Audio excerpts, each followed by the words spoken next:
नमस्कार, मी स्नेहा. 12 ज्योतिर्लिंगांपैकी एक असलेल्या पुण्यातील भीमाशंकर मंदिराच्या शिरपेचात आता मानाचा तुरा रोवला जाणार आहे. भीमाशंकर मंदिराचा जीर्णोद्धार Guinness book of world record मध्ये नोंद करण्यासाठी जिल्हा प्रशासनाने कंबर कसली आहे. नेमका काय आहे हा प्रकल्प आणि कशासाठी जागतिक विक्रम होणार आहे, पाहूया. पुण्याचे जिल्हाधिकारी जितेंद्र डुड्डी यांच्या मार्गदर्शनाखाली भीमाशंकर मंदिराच्या सभा मंडपाचे काम हाती घेण्यात आले आहे.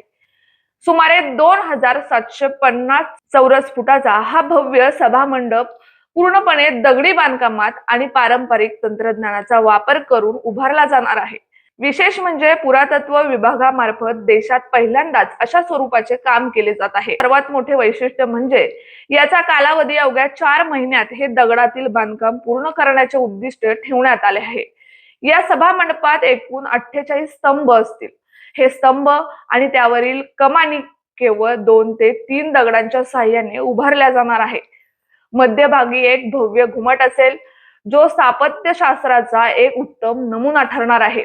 कमी वेळेत पारंपरिक साहित्याचा वापर करून एवढे मोठे काम पूर्ण करणे हा एक जागतिक विक्रम ठरू शकतो.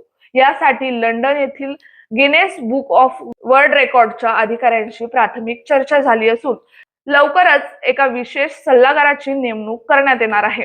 पुढील वर्षी नाशिक येथे होणाऱ्या सिंहस्थ कुंभमेळ्याच्या पार्श्वभूमीवर राज्य सरकारने भीमाशंकर तीर्थक्षेत्र विकास आराखड्यासाठी 288 कोटी 17 लाख रुपयांचा निधीला मंजुरी दिली आहे. त्यापैकी केवळ या ऐतिहासिक सभा मंडपासाठी 10 कोटी रुपये खर्च केला जात आहे. हा प्रकल्प पूर्ण झाल्यावर तो केवळ राज्यासाठीच नाही तर संपूर्ण देशासाठी सांस्कृतिक आणि आध्यात्मिक दृष्ट्या एक आदर्श ठरणार आहे. जगातील कंबोडिया, श्रीलंका, जपान आणि इटली या देशांमधील प्राचीन वास्तूंचे जसे जतन केले जाते, त्याच धर्तीवर भीमाशंकरचा हा प्रकल्प राबवला जात आहे. त्यामुळे भीमाशंकरला जागतिक पर्यटन नकाशावर एक वेगळीच ओळख मिळणार आहे. 3.5 वर्षांच्या प्रतीक्षेनंतर आता भीमाशंकर मंदिराला हे वैभव प्राप्त होणार आहे. जिल्हा प्रशासनाच्या या धाडसी पावलामुळे शिवभक्तांमध्ये आनंदाचे वातावरण आहे. तुम्हाला काय वाटतं? या ऐतिहासिक वास्तूमुळे भीमाशंकरचे महत्त्व जागतिक स्तरावर वाढेल का? कमेंट बॉक्स मध्ये नक्की सांगा आणि अशाच नवीन अपडेटसाठी आमच्या चॅनलला सबस्क्राईब करा.